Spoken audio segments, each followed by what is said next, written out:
లేని సమస్యలను సృష్టించడంలో వైసీపీది అందవేసిన చెయ్య. తామే సమస్యలను సృష్టించి తామే పరిష్కారం చూపినట్లు నటిస్తూ మార్కులు కొట్టేయాలని చూస్తున్నారా? తాజాగా నర్సాపురం వేదికగా జనసేనాని పవన్ కళ్యాణ్ చేసిన వ్యాఖ్యలు దేనికి సంకేతం? ఇంతకు జీవో నెంబర్ 217లో ఏముంది? మత్స్యకారులు ఎందుకు ఆ జీవోను వ్యతిరేకిస్తున్నారు? జాలర్ల జీవితాల్లో జనసేనాని వెలుగులు నింపేనా?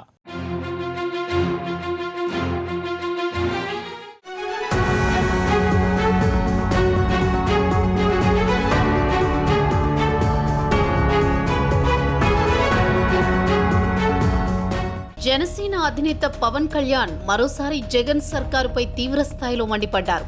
జనసేన ఆధ్వర్యంలో పశ్చిమ గోదావరి జిల్లా నరసాపురంలో నిర్వహించిన మత్స్యకార అభ్యున్నతి సభలో ఆయన పాల్గొన్నారు. ఈ సందర్భంగా పవన్ మాట్లాడుతూ లేని సమస్యను సృష్టించడంలో వైసీపీ నేతలు ఉద్దండులని, పరిష్కారం పేరుతో మళ్లీ అనేక ఇబ్బందులు పెడతారని మండిపడ్డారు.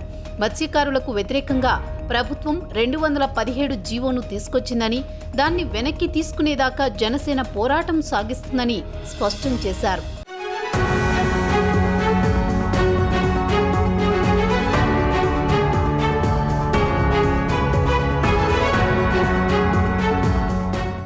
సభపైనే జీవో 217 ప్రతులను చింపేశారు పవన్. వైసీపీ పిచ్చివేషాలకు జనసేన భయపడదని, అక్రమ కేసులకు వ్యతిరేకంగా ఏ స్థాయిలోనైనా పోరాడతామన్నారు. జీవో చింపినందుకు తనను జైలుకు పంపించినా సిద్ధమేనని స్పష్టం చేశారు. రాష్ట్రంలో 32 మత్స్యకార కులాలు, ఉపకులాలు ఉన్నాయన్న పవన్ 65 నుంచి 70 లక్షల మంది మత్స్యకారులు ఉన్నారని చెప్పారు. దోపిడీ చేసే చట్టాలను ఉల్లంఘించాల్సిందేనని వ్యాఖ్యానించారు. జీవో 217తో లక్షల మంది పొట్టకొడుతున్నారని ధ్వజమెత్తారు.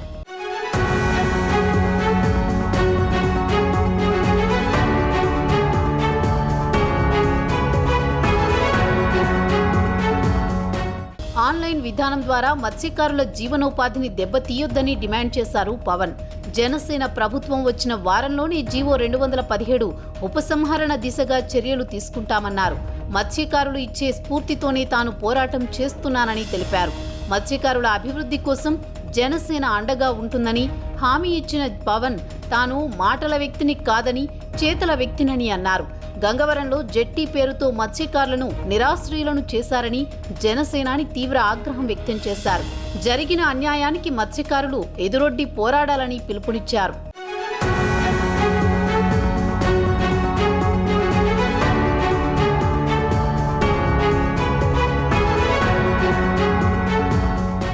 మరబోట్లు రాకముందు సముద్ర తీరం అంతా మత్స్యకారులదేనన్న పవన్, మరబోట్లు వచ్చాక మత్స్యకారులకు అనేక సమస్యలు వచ్చాయని పేర్కొన్నారు. జగన్ సర్కార్ 3 ఏళ్లలో 64 మత్స్యకార కుటుంబాలకే పరిహారం ఇచ్చారని చెప్పారు. జనసేనాని అమలు కాని హామీలు ఎందుకు ఇస్తున్నారని పాలకులను ప్రజలు నిలదీయాలని పిలుపునిచ్చారు. చట్టాలు పాటించేలా ముందు వైసీపీ నేతలను నిలదీయాలని సూచించారు. గంగపుత్రులకు ఇల్లు కట్టుకునేందుకు గతంలో 70,000 ఇచ్చేవారని పవన్ కళ్యాణ్ గుర్తు చేశారు. మత్స్యకారుల కష్టాలు తీరుద్దామనే యోచన వైసీపీ నేతలకు ఉందా అని ప్రశ్నించారు. ప్రజాస్వామ్య సమాజంలో ఫ్యూడల్ భావాలు ఉంటే ఎలా అన్న జనసేనాని, మీ పనులను సహనంతో భరిస్తున్నాం, భయంతో కాదని జగన్ ప్రభుత్వాన్ని హెచ్చరించారు. సమస్యను సృష్టించడంలో మహా ఉద్దండులు వాళ్ళు. ఒక సమస్య ఉండదు, అక్కడ ఒక సమస్యను సృష్టిస్తారు, మళ్ళీ దానికే వాళ్ళు సొల్యూషన్ క్రియేట్ చేస్తారు, నిలబడతారు. మళ్ళీ మనకి సమస్య పెట్టి మళ్ళీ పోరాటం చేస్తే దాన్ని మళ్ళీ అటు ఇటు చేసి మళ్ళీ సమస్యకు పరిష్కారంలాగా చేసి కాలయాపన చేసి మళ్ళీ రోడ్ల మీదకి ఇడుస్తూ ఉంటారు. ఎదురు తిరుగుతూ ఉంటే భయపెట్టేస్తా, నీకు పెన్షన్లు రావు, నీకు నిరుద్యోగ భృతి ఉండదు, ఆ భృతి ఉండదు, ప్రతిసారి బెదిరించడమే. లేదంటే ఇల్లు కూల్చేస్తాం, రేషన్ కార్డు లేవు, ఇలా ప్రతిసారి బెదిరించి ఎక్కడో చోట అలసిపోయాం మనందరం. ఇలాంటి అలసిపోయిన వాళ్ళకి జనసేన అండగా ఉంటుంది. ఈ రోజున మత్స్యకారులు మీరు చెప్పండి, ఒక మత్స్యకారుడు చనిపోతే ఈ వేట ప్రమాదంలో సముద్రం తీరంలోకి చనిపోతే వాళ్ళకి ఈ ఇన్సూరెన్స్ ఉంటుంది, ఒక 5 లక్షలు. ఇన్సూరెన్స్ 5 లక్షలు కాదు 10 లక్షలు ఇస్తామని చెప్పిన వాళ్ళు ఈ రోజున సెంట్రల్ గవర్నమెంట్ వచ్చి 5 లక్షలు తీసుకోవడం కేవలం 5 లక్షలకే పరిమితం చేశారు. అది కూడా ఎంతమందికి ఇచ్చారంటే దాదాపు 63 మంది 64 మందికి 3 సంవత్సరాల్లో. ఇకపోతే వైసీపీ నాయకుల బెదిరింపులకు జన సైనికులు భయపడరని పవన్ కళ్యాణ్ స్పష్టం చేశారు. తాను ఎప్పుడు ఎక్కడ మాట్లాడినా ఎంతో ఆలోచించి మాట్లాడతానని చెప్పుకొచ్చారు. అక్రమ కేసులతో జనసేన కార్యకర్తలను హింసిస్తే తెగించి రోడ్డుపై నిలబడతానని హెచ్చరించారు. మత్స్యకారుల కోసం జనసేన మేనిఫెస్టోలో ప్రత్యేక విధానాలు రూపొందిస్తామని పవన్ వెల్లడించారు. తనపై కేసులు పెట్టినా భయపడే ప్రసక్తే లేదని, అవసరమైతే మత్స్యకారుల కోసం క్షేత్రస్థాయిలో పోరాటం చేసేందుకు సిద్ధంగానే ఉన్నట్లు తేల్చి చెప్పారు. ప్రజా సమస్యలు తీర్చేందుకు వైసీపీకి అధికారం ఇచ్చారే తప్పించి మరిన్ని సమస్యల్లోకి నెట్టడానికి కాదంటూ విరుచుకుపడ్డారు. చేపలు, మటన్, చికెన్ షాపులు నడపడానికి అధికారం ఇవ్వరని మండిపడ్డారు. ఇందుకోసమే పాదయాత్ర చేశారా అని నిలదీశారు పవన్ కళ్యాణ్. లక్షలాది మంది మత్స్యకారుల పొట్ట కొట్టేలా, కష్టాన్ని దోచుకునేలా రూపొందించిన జీవో 217కు వ్యతిరేకంగా పోరాడాలని పిలుపునిచ్చారు. చెరువులు, కుంటలు ఆన్లైన్లో నమోదు చేసి 25% ముందస్తు చెల్లింపులు చేయాలంటే మత్స్యకారులకు అంత డబ్బులు ఎక్కడి నుంచి వస్తాయి అని ప్రశ్నించారు. మటన్ కొట్లు పెట్టుకోవడానికి, చేపలు అమ్మడానికి ఓ పని చేయండి అమ్మా. మీరు ఎవరైతే వైసీపీ నాయకులు ఉన్నారో ఓ పని చేయండి, మీరు చీకులు కొట్టు కూడా పెట్టుకోండి. అక్కడ పక్కనే అలాగే బ్రాండ్ షాపులు అమ్ముకుంటారు కదా, మీరు ఆ పక్కన చీకులు కొట్టుకుంటూ పెట్టుకొని అందరూ ఒక గ్లాసులో కొంచెం మీరే పోసి అమ్ముకోండి. అట్లా చేయండి. మీకు ఇచ్చింది అధికారం ప్రజల సమస్యల్ని తీర్చమని, ప్రజలను ఇంకా సమస్యలు నెట్టమని కాదు. మీరు మటన్ కోట్లు, చికెన్ కోట్లు నడపమని కాదు మీకు అధికారం ఇచ్చింది. అసలు ప్రభుత్వానికి ఏం పనయ్యా మీకు? మీరు పాదయాత్రలు చేసింది చికెన్ కోట్లు అమ్ముకోవడానికి, చికెన్ కోట్లు పెట్టడానికి, చేపలు అమ్ముకోవడానికి మీరు పాదయాత్రలు చేసింది. మీరు ఆ రోజు చెప్పుండాల్సింది కదా. జనసేనాని పవన్ కళ్యాణ్ ఈ పేరే ఓ సంచలనం. ప్రజా సమస్యలపై పోరాడటంలో పవన్ రూటే సెపరేటు. ప్రత్యర్థులు ఎంత విమర్శించినా ఆయన అనుకున్న లక్ష్యం సాధించక మానరు. మొదటి నుండి పవన్ పోరాటాలు గమనిస్తే ఆయన చిత్తశుద్ధి ఏంటో తెలిసిపోతుంది. రాజకీయ విమర్శలు మినహాయిస్తే ప్రత్యర్థులపై ఎలాంటి వ్యక్తిగత కామెంట్స్ చేయరు పవన్.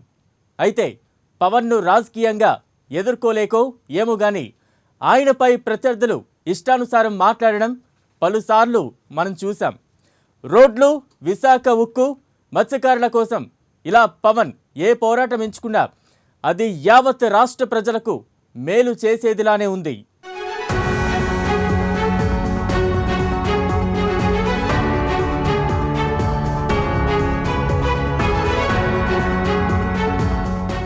వరుసగా పోరాటాలు చేస్తూ కాక పుట్టిస్తూ హడావిడి సృష్టిస్తున్న జనసేన అధినేత పవన్ కళ్యాణ్ మరో సరికొత్త తరహా పోరాటం చేసేందుకు నడుం బిగించారు. జాలర్ల కోసం ప్రభుత్వంపై ఎంతవరకైనా పోరాడతానని తేల్చి చెప్పారు.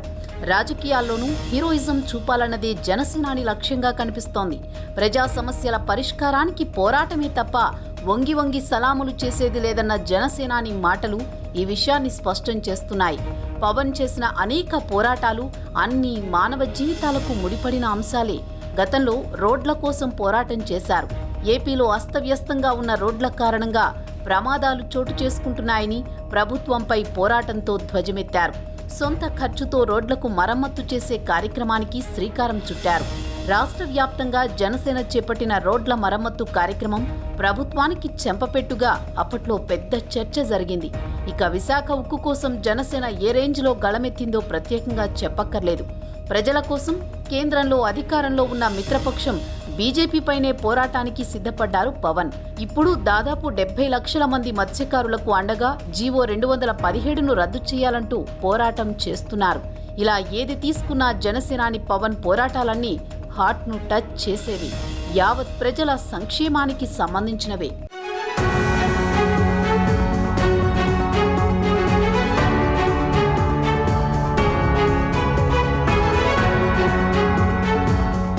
తమ నోటికాడి కూడు లాగేసుకునే పనిలో భాగంగానే వైసీపీ సర్కార్ సిద్ధమైనట్లు మత్స్యకార వర్గాలు ఆగ్రహం వ్యక్తం చేస్తున్నాయి. అందుకే ప్రభుత్వ నిర్వాకాన్ని నిరసిస్తూ జనసేన వారిలో ఆత్మస్థైర్యాన్ని నింపే పనిలో పడింది. దీనికి గాను వారిలో భరోసా నింపేందుకు పవన్ కళ్యాణ్ పక్కా ప్రణాళిక రూపొందించినట్లు సమాచారం.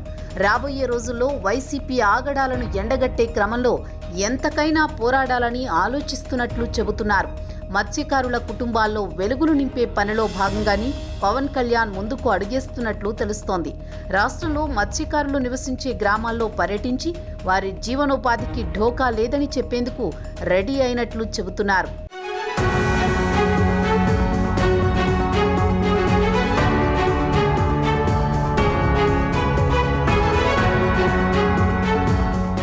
ప్రభుత్వాలు తెచ్చే జీవోల విషయంలో విపక్షాలు అభ్యంతరాలు వ్యక్తం చేయడం సర్వసాధారణం.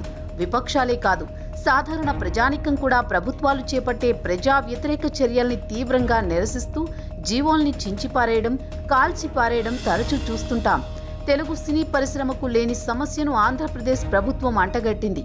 మొన్నటికి మొన్న ఉద్యోగుల సమస్య కూడా అలాంటిదే. చెప్పుకుంటూ పోతే చాలానే ఉన్నాయి. అందుకే ప్రభుత్వం తీసుకొచ్చే ప్రజా వ్యతిరేక జీవోలు కావచ్చు, చట్టాలు కావచ్చు, వాటిని లెక్క చేయాల్సిన పని లేదని జనసేన అధినేత పవన్ కళ్యాణ్ స్పష్టం చేశారు.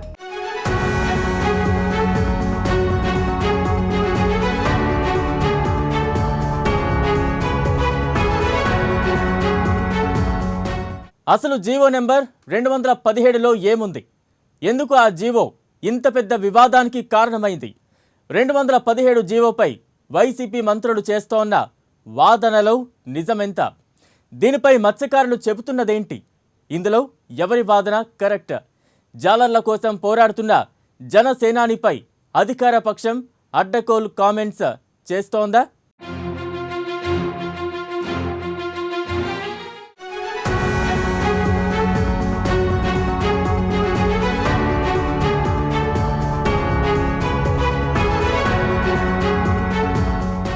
రాష్ట్రంలోని లక్షలాది మంది గంగపుత్రుల గుండెల్లో ప్రభుత్వం జీవో నెంబర్ 217 గుణపొందించింది. చేపల వేట, అమ్మకాలి జీవనాధారంగా జీవిస్తున్న మత్స్యకారుల బతుకుల్ని ఉగ్గిపాలు చేసే నిర్ణయాన్ని ప్రభుత్వం తీసుకుందన్న కామెంట్స్ సర్వత్రా వ్యక్తమవుతున్నాయి.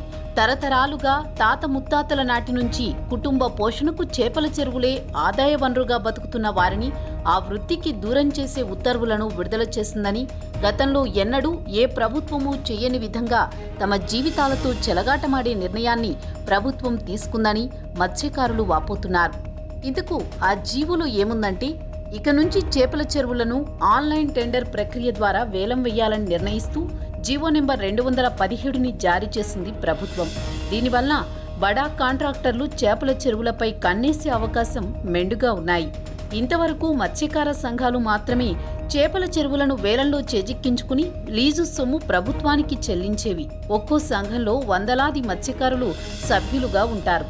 కేవలం చేపల వేటతోనే వారు కుటుంబాలను పోషించుకుంటున్నారు. రాష్ట్ర ప్రభుత్వం తీసుకున్న నిర్ణయంతో ఏపీలోని మత్స్యకారుల మనుగడ ప్రశ్నార్థకంగా మారనుంది. ప్రస్తుతం ఇప్పుడున్న వైసీపీ ప్రభుత్వం అయితే మాకు ఇప్పుడు వరకు కూడా మాకు ఏది కూడా చేయలేదండి. ఇంతకుముందు అయితే ప్రతిదీ కూడా ఇంతకుముందు ప్రభుత్వం అయితే చేసేవారు. కొంచెం మాకు ఏదో లోన్ అనో, లేకపోతే బాక్స్లు, ఐస్ బాక్స్లనో, లేకపోతే వ్యాన్లనో, బోట్లనో, ఐళ్ళనో ఏదో ఒకటి చేశారు. మాకు ఏ ప్రభుత్వమో కూడా మాకు ఇలాగ చేయకుండా లేరు. మేము ఈ రోజుని చాలామంది, మాకు 52 సొసైటీలు ఉన్నాయి మాకు ఈ నియోజకవర్గంలోనూ. అలాగే నరసాపురం మండలానికి వచ్చి 39 సొసైటీలు ఉన్నాయి. అలాగే లేడీస్ సొసైటీలు నియోజకవర్గంలో 9 సొసైటీలు ఉన్నాయండి. ఈ లేడీస్ సొసైటీలు వచ్చినప్పటికీ మా సొసైటీకి వచ్చినప్పటికీ 600 మంది మా సొసైటీలో ఉన్నారు. మేము ఎప్పుడూ కూడా ఇంత నిరుత్సాహంగా ఎప్పుడు లేము. మేము వ్యాపారం చేసుకోవడానికి మా మత్స్యకారులు అందరూ కూడా చాలా ఇబ్బంది పడుతున్నారు. ఎవరైనా లోన్లు ఇచ్చేవారే తప్ప ఇదివరకు అయితే లోన్లు ఇచ్చేవారు, ఇప్పుడైతే లోన్లు కూడా మాకు ఏమీ లేవు. జీవో 217 వేలాది మంది మత్స్యకారుల బతుకులపై తీవ్ర ప్రభావం చూపుతోంది. ఆన్లైన్ టెండర్ ప్రక్రియ ద్వారా చేపల చెరువుల వేలం నిర్వహిస్తే బడా కాంట్రాక్టర్లు చేజిక్కించుకునే అవకాశం ఉంది. బయటి వ్యక్తుల పోటీని మత్స్యకార సంఘాలు తట్టుకునే పరిస్థితి లేదు. చేపల వేట జీవనాధారంగా జీవిస్తున్న మత్స్యకారుల బతుకుల్ని బుగ్గిపాలు చేసే నిర్ణయాన్ని ప్రభుత్వం ఉపసంహరించుకోవాలన్న డిమాండ్స్ వినిపిస్తున్నాయి. వైసీపీ సర్కార్ వచ్చాక తమ సమస్యలను పరిష్కరించకపోగా కొత్త సమస్యను సృష్టించి ఆందోళనకు గురిచేస్తోందని మత్స్యకారులు వాపోతున్నారు. జీవో 217ని తక్షణమే ఉపసంహరించుకోవాలని మత్స్యకారులు కోరుతున్నారు. ఇంతకు ముందు అయితే ప్రపంచ మత్స్య దినోత్సవంలో ఎప్పుడూ కూడా మేము సొసైటీల తరపుని ఐస్ బాక్సులను బళ్ళను ఏది ఇచ్చుకుంటా వచ్చేవాళ్ళమి. ఈయన వచ్చిన తర్వాత అయితే మాకు ప్రపంచ మత్స్య అప్పుడే 2 సార్లు జరిగిపోయింది, ప్రపంచ దినం జరిగింది, కానీ మాకు ఎవరికి కూడా ఒక్క దారం మొక్క కూడా ఇవ్వలేదు. ఈ రోజు మేము చూసుకోవాలనంటే ఆయన వచ్చిన తర్వాత ఈవేళ కరోనాతో వచ్చాడో లేకపోతే మా మత్స్యకారులు పొట్ట కొట్టడానికి వచ్చాడో మాకు అర్థం కావట్లేదు. కానీ ఆయన వచ్చిన తర్వాత మొత్తం అందరం కూడా మేము మత్స్యకారులు అందరం కూడా నిరసపడుతున్నాం. ఈవేళ మాకైతే ఈయన వచ్చిన తర్వాత మాకు ఏది కూడా జరగలేదండి. మాకు ఏది కూడా దారం కోసం కూడా ఇవ్వలేదు, మాకు బోట్లకు కానీ దారాలు కానీ ఏమీ మాకు ఇవ్వలేదు. అయితే 217 జీవోపై వైసీపీ సర్కార్ తమ వాదనను సమర్థించుకుంటోంది. జీవో 217 వల్ల మత్స్యకారులకు మరింత లాభం కలుగుతుందని మత్స్యశాఖ మంత్రి సీదిరి అప్పలరాజు స్పష్టం చేశారు. ముఖ్యమంత్రి చేపలు అమ్ముకోవాలా, మటన్ అమ్ముకోవాలా అని పవన్ అడుగుతున్నారని, మత్స్యకారుల బ్రతుకులు మారకూడదా అని మంత్రి అప్పలరాజు ప్రశ్నించారు. మత్స్యకారులను పారిశ్రామికవేత్తలుగా తీర్చిదిద్దుతున్నామని పేర్కొన్నారు. జనసేన కార్యకర్తలైన యువకులందరికీ ఒకే విషయం చెప్పాలనుకుంటున్నానని, పవన్ కళ్యాణ్ మాటలు నమ్మవద్దని మంత్రి అప్పలరాజు కోరారు. రాష్ట్ర యువత పవన్ కళ్యాణ్ వలలో పడవద్దని కోరారు. జన సైనికుల ఆశయాన్ని, కష్టాన్ని, పోరాటాన్ని పవన్ వేరొకరి వద్ద తాకట్టు పెడుతున్నారని ఆరోపించారు. ఊడిగం చేయడం, అమ్ముడుపోవడం పవన్ చరిత్ర అని వ్యాఖ్యానించారు. మీరు ఏ రోజు ఆ పట్టుదల కానీ ఆ లక్ష్య ఛేదన కోసం పనిచేస్తున్నట్టు కానీ ఎవరు కనిపించలేదే.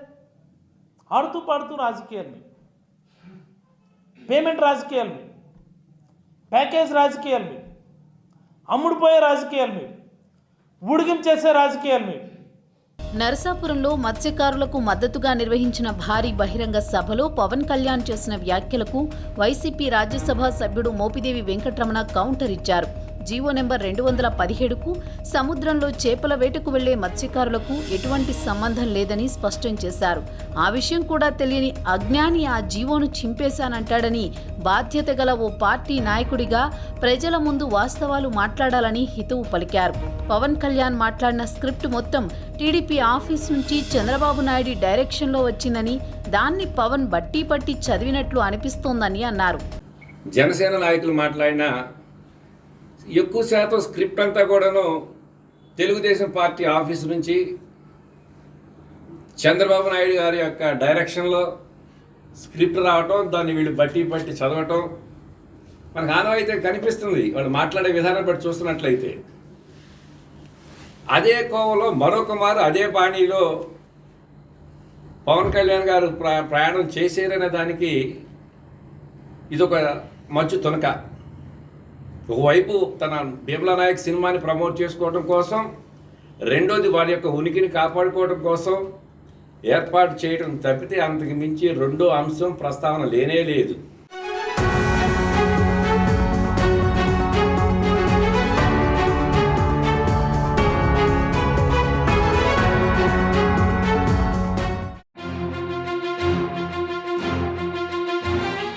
ఎవరి వాదన ఎలా ఉన్నా 217 జీవో తమకు నష్టం చేస్తోందని మత్స్యకారులే వాపోతోన్న పరిస్థితి. ఇలాంటి సందర్భంలో తమకు అండగా జనసేనాని కదం తొక్కడంతో జాలర్లకు భరోసా దొరికినట్లయింది. ఈ విషయంలో పవన్ పోరాటం ఉధృతం చేస్తే పరిస్థితి ఏంటి? వైసీపీ సర్కార్ దిగివస్తుందా? తమ ఆలోచన వెనక్కు తీసుకుంటుందా? లేదంటే మొండిగా ముందుకు వెళుతుందా అన్నది తేలాల్సి ఉంది. ఇది ఇవాల్టి spotlight. Stay tune to prime 9 news.